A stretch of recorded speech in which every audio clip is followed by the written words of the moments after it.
I know when you stepped out to take care of your medical issue, Ms. Hilton was gonna state that there was an offer extended to your client. So she has not put that on the record for purposes of posterities, but she's ready to do that this time, okay? Right from the start, the judge is making sure something extremely important happens on the official record. In court, if it's not on the record, it practically doesn't exist. And what's about to be placed on the record? A plea offer that could determine whether the defendant walks away with limited time or risks decades in prison.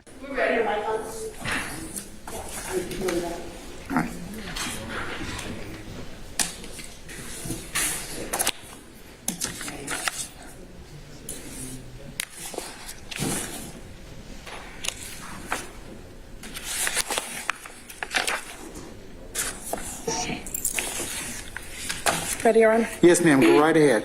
Your Honor, as it relates to Mr. Tenarius Minder, Mr. Minder is charged with count 1 of the indictment, conspiracy to violate the Racketeer, Influence, and Corrupt Organizations Act, which carries a sentence of 5 to 20 years.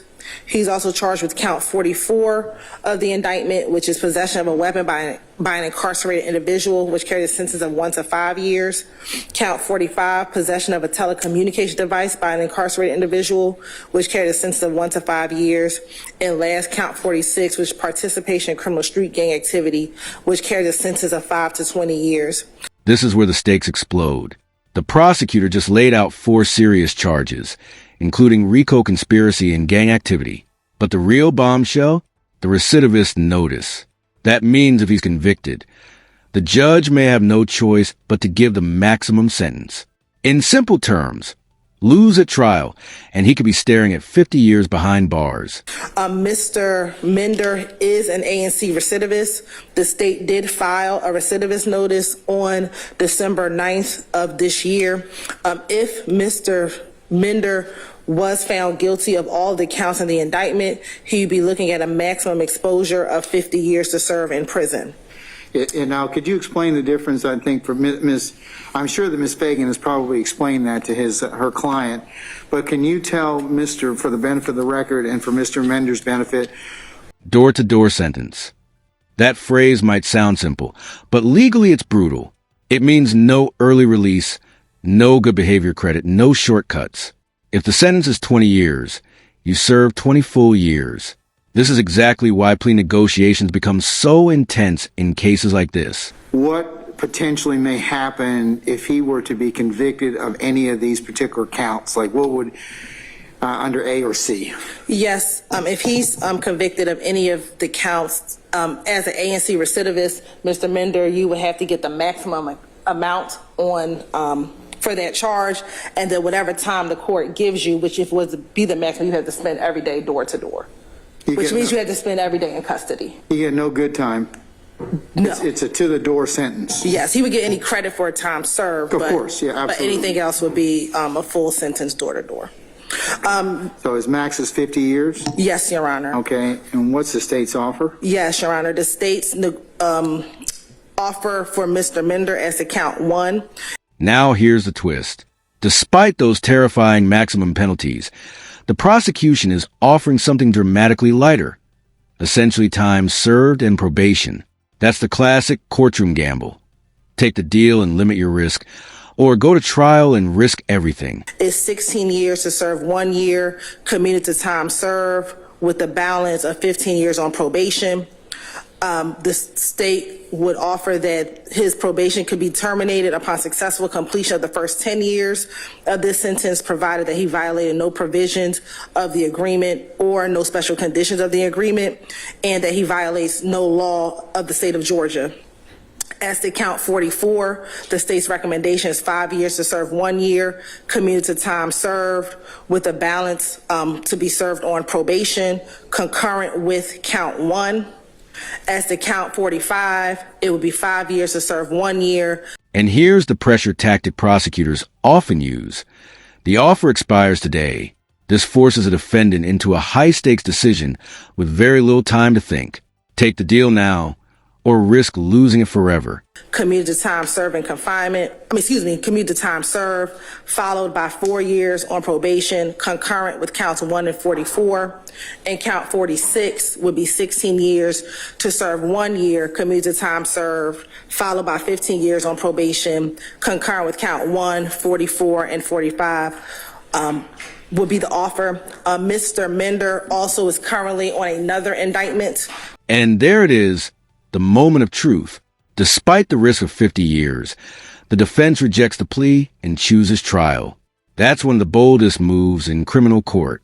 The question now becomes confidence in innocence or a gamble against overwhelming odds. 21 SC 178250. In this case, as a part of the agreement, would run concurrent with that case whenever he resolved that other case, Your Honor. Is that before me or before another division? It is in this division currently, Your Honor.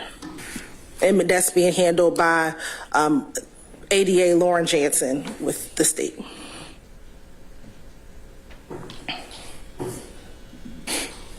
Does he have bond on that case ending in 250? I don't believe he has a bond on that case. No, he has a no bond status. But on this case, it's potentially he could go home today. Correct. If he was given a bond, he would not have served any jail time on this case. Okay. And that offer will also conclude today, Your Honor. All right. Ms. Fagan, have you communicated that to your client in terms of is that to correctly summarize the plea agreement or the potential plea offer, I should say? The only change was that he wasn't aware of the concurrent status for the second case. At this time, though, he still maintains a not guilty plea. Sure. Respectfully rejects the offer, and we announce ready for trial. Okay, Mr. Minder, I'll tell you and I'll tell Mr. Beebe and Mr. Stevens the same thing, okay? At this point, you have the absolute right to plead not guilty, and that's what the law will presume, and the court will, of course, instruct that you have a presumption, as the presumptions and protections you enjoy as a criminal accused. You have to decide for yourselves what you want to do in this particular case,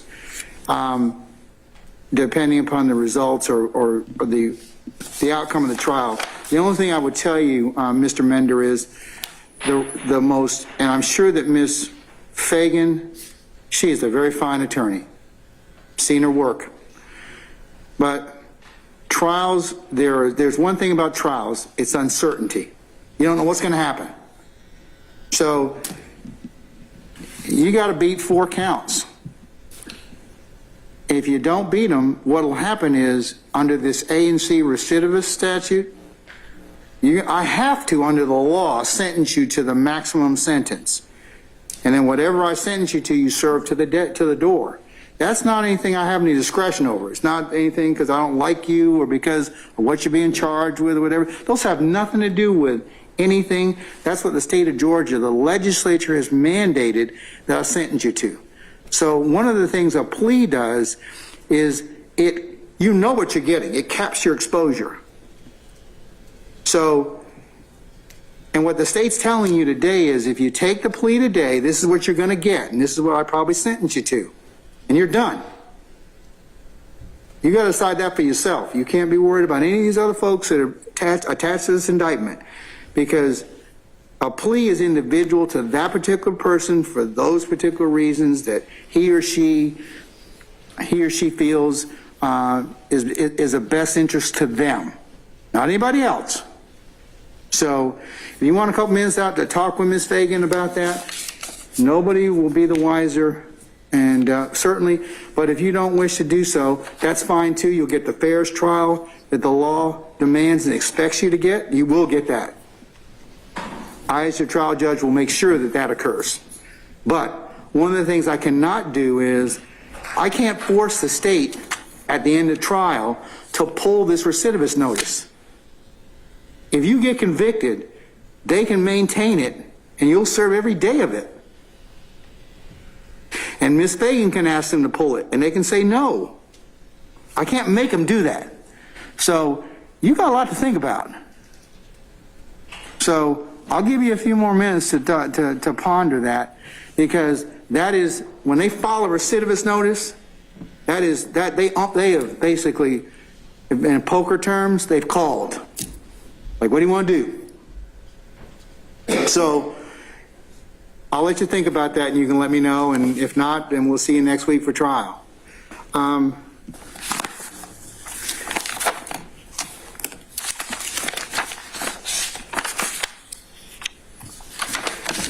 Mr. Beebe, where are you? Here you are. Because we're in a similar situation, we would reject the state's offer as provided on record, Your Honor. However, Mr. Beebe would ask the court would hear a non-negotiated plea as to the indictment. I would. If that's the case, Judge, Mr. Beebe would then ask if he does not agree with Your Honor's sentence, would the court allow him to withdraw the plea and proceed to trial? I need to think about that for just a second, okay? Understood. Just give me a minute, okay? But yes, that's more than fine. Mr. Beebe, you got the same kind of same discussion I had with Mr. With Mr. Minder applies to you, but let me just get back with you in just a second, okay? Mr. Stevens, where are you? Okay, madam, are you still talking with your client? Yes, Your Honor, I'm actually still exchanging text messages with the state. Okay, I'm going to take a couple of minutes out and let you all continue to chat. I'm going to just take a recess, and I'll come back in just a minute, okay? Thank you, Your Honor. Okay, you're very welcome. All right.